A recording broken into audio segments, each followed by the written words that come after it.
বিদ্যুৎ আর কি খেলা দেখছেন নি? খেলা আছেন নাকি? আপনার সবাই কেমন আছেন? আশা করি সবাই ভালো আছেন। এই মেয়েটার দেখছেন নি? মেয়েটা এখনো জানে না তার বাবা মা কোথায়। ও বলতেছে ওর বাবা মা আসবে। ওর দুই বোন, ওর বাবা মা সৌদি আরব দুর্ঘটনা, সব এক পরিবারের সবাই চলে গেছে। আর এই মেয়েটা শুধু আছে। আল্লাহ ভালো জানে এই মেয়েটার কীভাবে দিন যাইব।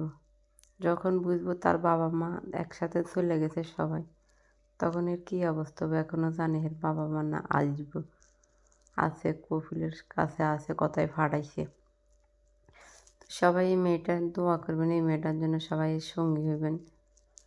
দেখছি নি প্রবাসীদের সাথে বলতেছে কি সুন্দর হাসি হাসি কথা, এর বাবা মা আসবো। তো এই আমাদের দেশে যে অবস্থা, আল্লাহ যেন নামিতে চাই, সরকার যেন এই মেয়েটার দায়িত্ব নেয়।